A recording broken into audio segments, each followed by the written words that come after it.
Hi there and welcome to the Let's Play of Loom. I am Byron.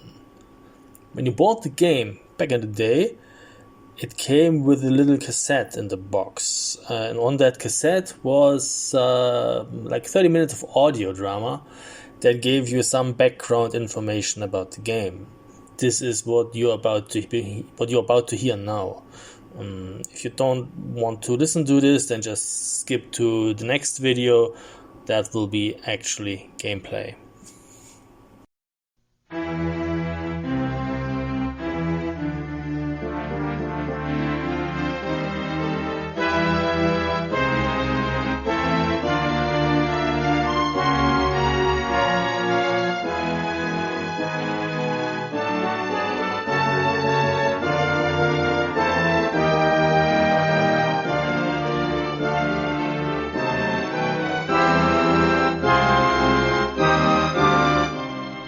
It was long after the passing of the second shadow, when dragons ruled the twilight sky and the stars were bright and numerous, that humankind began to thirst again for dominion over nature.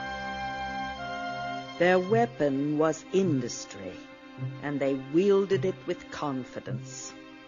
One by one, the mysteries of light and darkness fell before the engines of progress. Whole nations came to believe that nothing lay beyond the power of their own arrogance. Competition was fierce in those productive days. Skilled labor became a valuable commodity, and so the tradespeople of the land banded themselves together to promote their common interests and to protect their secrets. These professional societies swelled in power as their membership grew. A few, such as the blacksmiths and the clerics, acquired vast territories with private armies to defend them.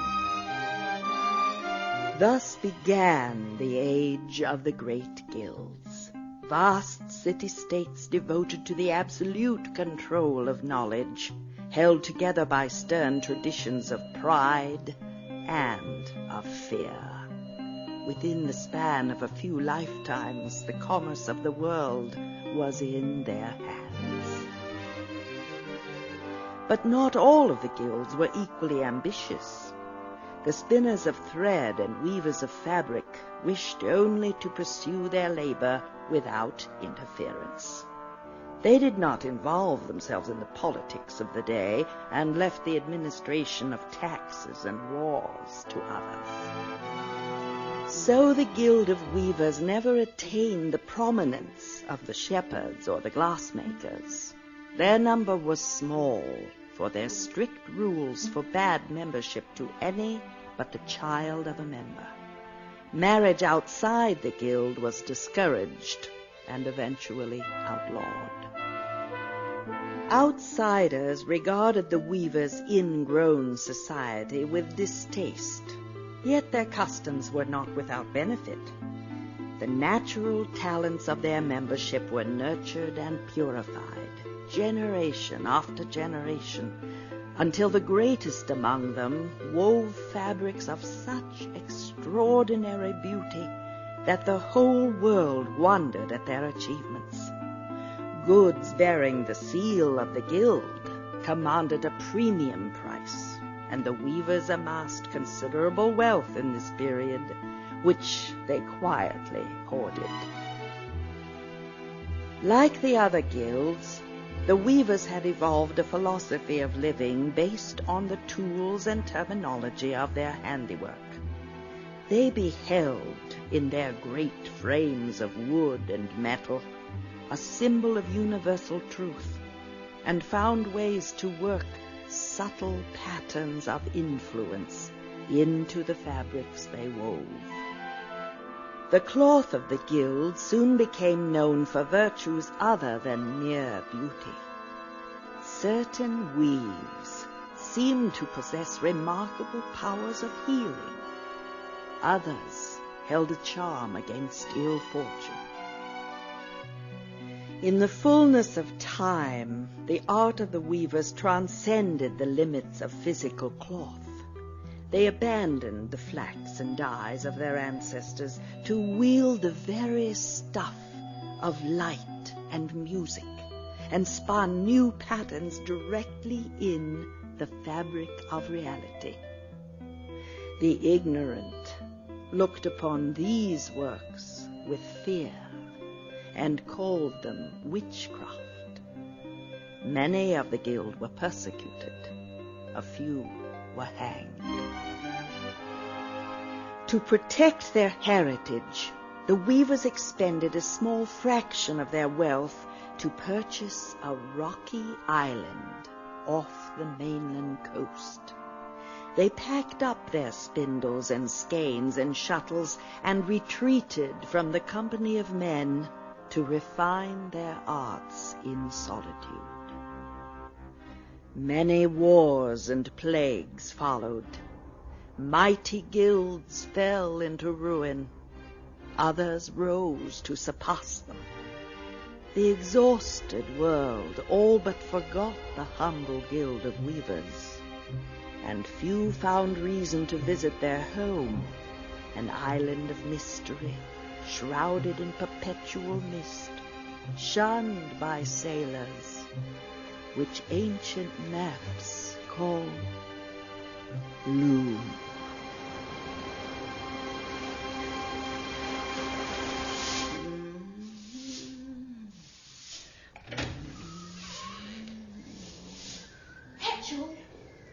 Lady Cigna, bless you, child.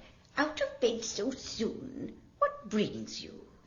I wish an audience with the elders. Look at you, pale as lace, and your hands trembling. Sit down. The idea of coming this way alone. You wouldn't be up and about if I was still midwifing. You can be sure of that. Now, what's this you say? An audience? I must speak to them, the elders, at once. The elders? I see. Concerning? A matter of importance. Please, Hedgel. An audience? Oh, my. Wait here. Old Hedgel will get you in.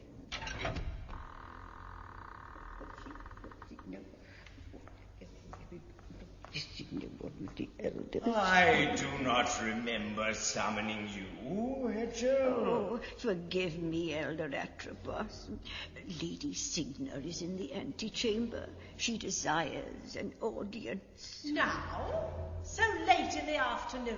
The girl is not yet recovered, Your Reverence, yet she comes alone. I will speak. Cigna. Elders, hear me.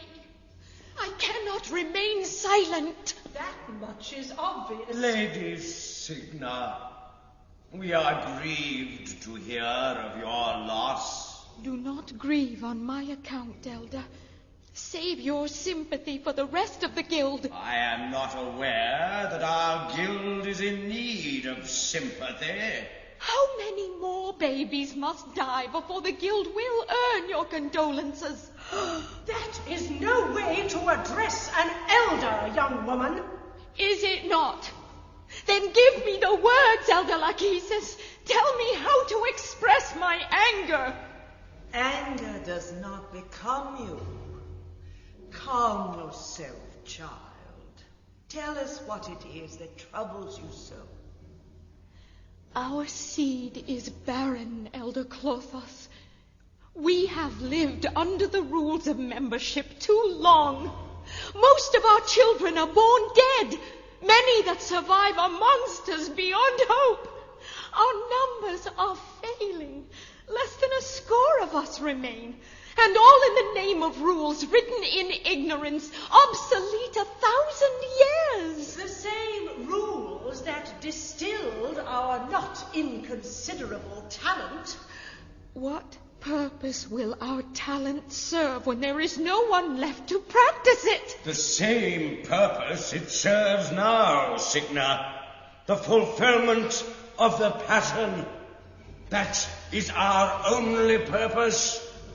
You speak of the pattern as if it were our master. But the long tapestry speaks of a time when we were the masters. Please, elders, there is power in the loom. So, it is power you seek. What would you have us do with this power? Use it. I beg you, Elder Clothos, use the loom to end our suffering and bring life and health to our children. The changes in the pattern would be trivial. Any one of us could work the thread. All we lack is courage. Do you make this request on behalf of the guild, or on your own behalf? Both. Cigna, it is true. The great loom holds the power you seek. It is also true that our ancestors wielded this power freely. It may be that they understood the pattern better than we, or perhaps the threads were easier to grasp in those simpler times. It does not matter. We dare not tamper with the pattern now. Its subtleties have passed beyond our understanding. It is all we can do to observe our destiny in its fulfillment. You ask for a miracle, Cigna, but we are not gods. We are interpreters.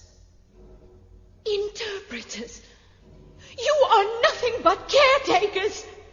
How can you squander the heritage our ancestors gave their lives to preserve? Your pious hand-wringing mocks their devotion.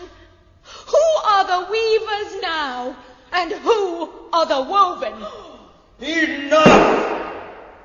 I have tolerated your hysteria out of sympathy for your bereavement, but I cannot allow you to utter blasphemy in the presence of the loom itself. You will return to your tent and forget that this conversation ever occurred. If I hear of it again outside this chamber, you will suffer the penalty prescribed to all who defy the will of the elders. Must I specify that penalty? No, Elder Atropos. Then go. And do not judge us, Cigna. Only the pattern may judge.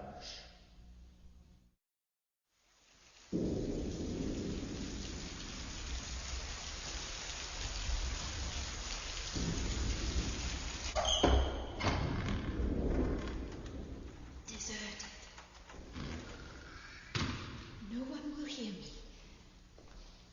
No one will know. Oh, the loom. Power. The elders are afraid to use it. I am not afraid. Oh, the colors in the pattern. Dancing. The shadow of rainbows. Oh. One grey thread. Grey goes with every colour. Invisible.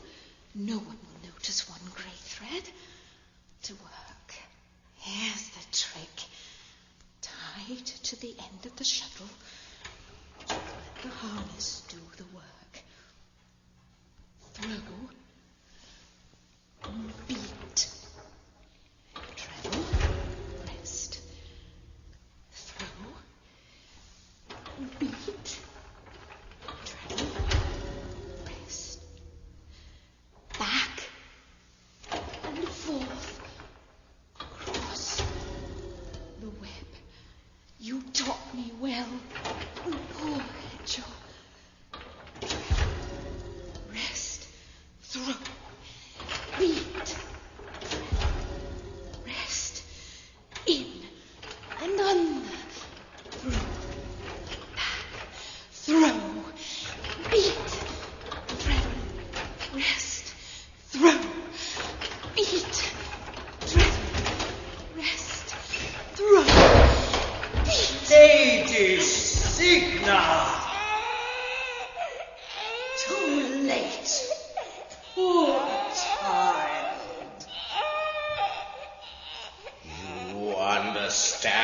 the gravity of what you have done? Only the pattern may judge, Elder Atropos. We cannot allow this outrage to go unpunished. Do what you must. This baby is alive. I am content. Surrender the child to Dame Hetchel. Care for him the way you did for me, old friend. It's the only way I know. There. I am ready. Lady Cigna, you are guilty of treason against the guild. You have breached the sanctity of the Loom and compromised the fulfillment of the pattern to indulge your own selfish desires in direct defiance of the elders. You are henceforth and forever outcast from the Guild of Weavers. You shall neither behold this child nor set foot upon this island again. From now until the end of your days, you shall wander the skies in perpetual solitude. Your mournful cry shall be a lesson to all who would defy their destiny.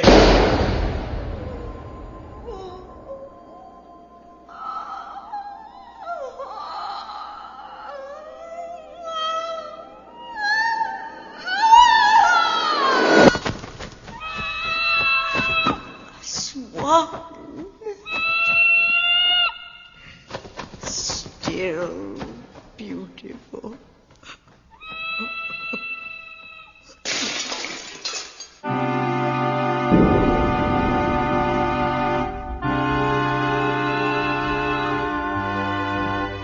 Few in the weaver's village saw the great swan disappear across the sea that night. But it did not take long for them to hear of Lady Cigna's defiance in the sanctuary and the elders' terrible vengeance.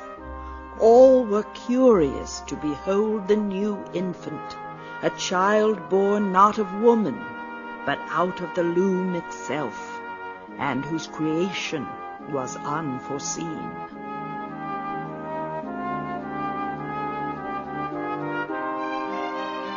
It was decreed that the child be raised outside the ways of the guild until his coming of age 17 years hence, when his future would be decided by a high council. The old serving woman, Hetchel, agreed to raise the loom child as her own. She named the little boy Bobbin. Bobbin? Bobbin, wake up, child. Hetchel? That's right, dear. Out of bed. Still dark. I know, little one. Get up quickly and get dressed. Why? Sleepy? There's something outside I want you to see. Quickly now, before the sun rises.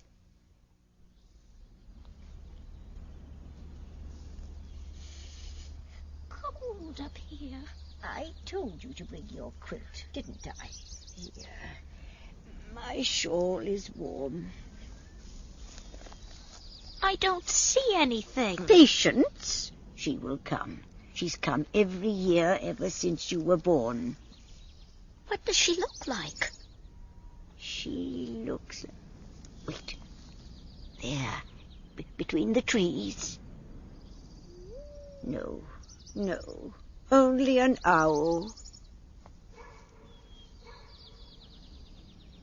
The village looks small from up here. Which star is that? The bright one? That is the morning star. You can even see it in the daytime if the sun is right.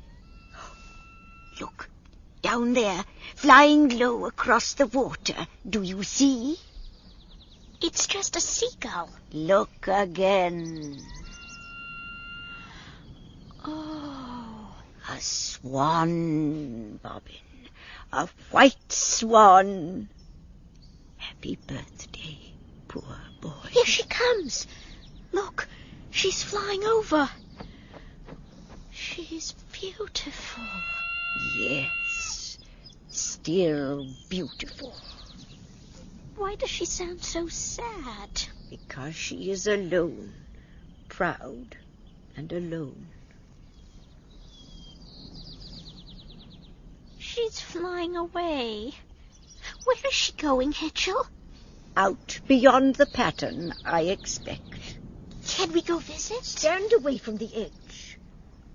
No, little Bobbin. Those who are born of the pattern are hemmed into its web forever. Where that swan goes, we cannot follow.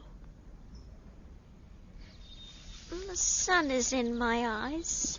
You're yawning. Come, back to home and bed for you.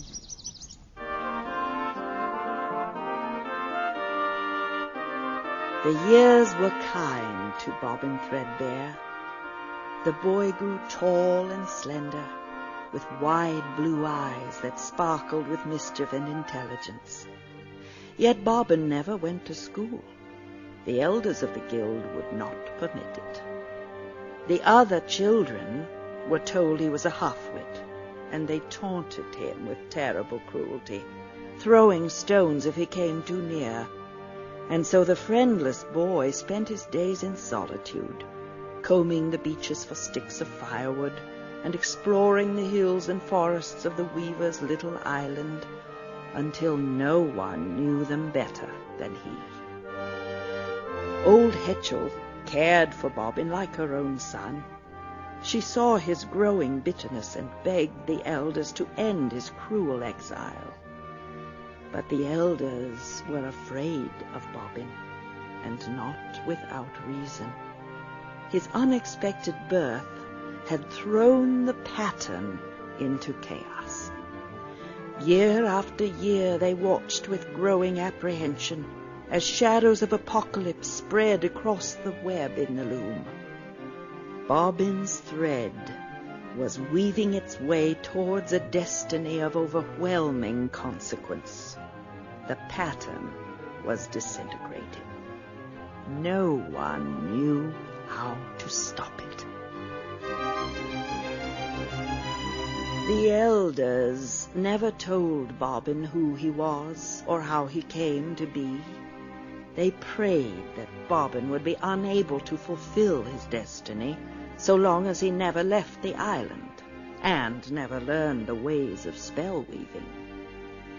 They did not suspect that Bobbin's education had already begun.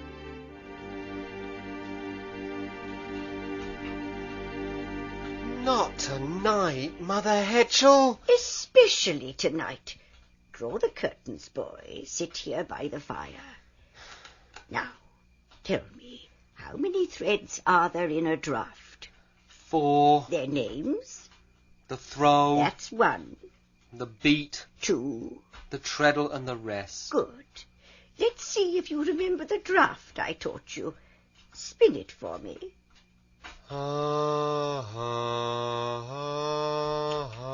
Pitiful. Listen to me.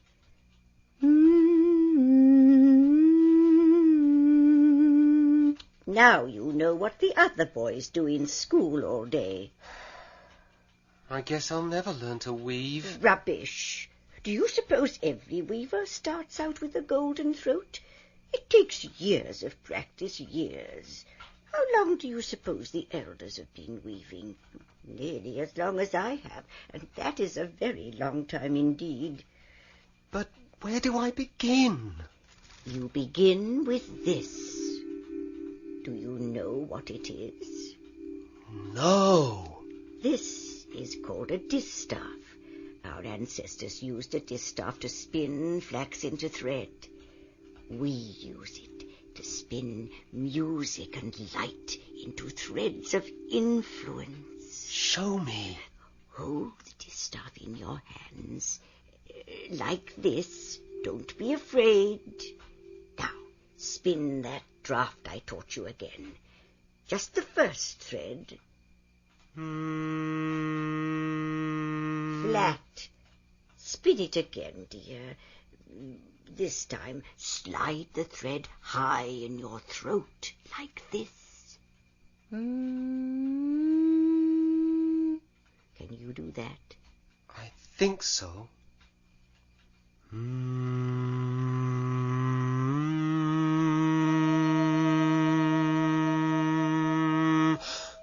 It's glowing. It's telling you when your pitch is correct. Try the beat and treadle threads.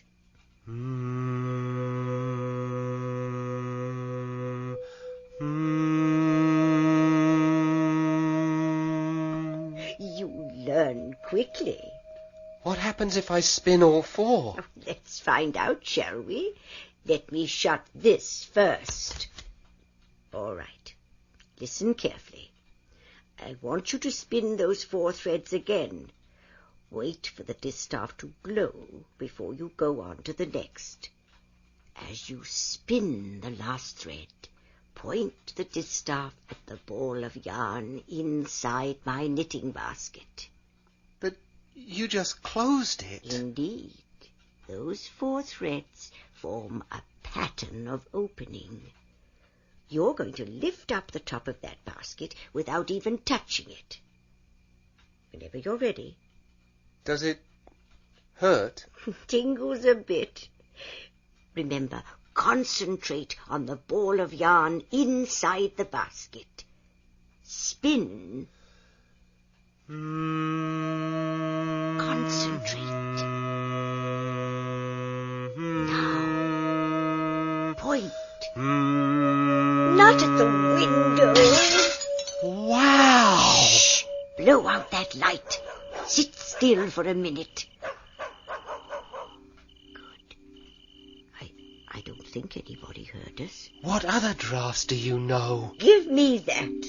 You've done enough weaving for one night. Off to bed with you. You have a big day ahead, and we both have to get up very early. Let me go alone this year, Mother Hetchel. Alone? Well, I suppose you're old enough. Go alone, Bobbin. I don't mind staying in bed late this time.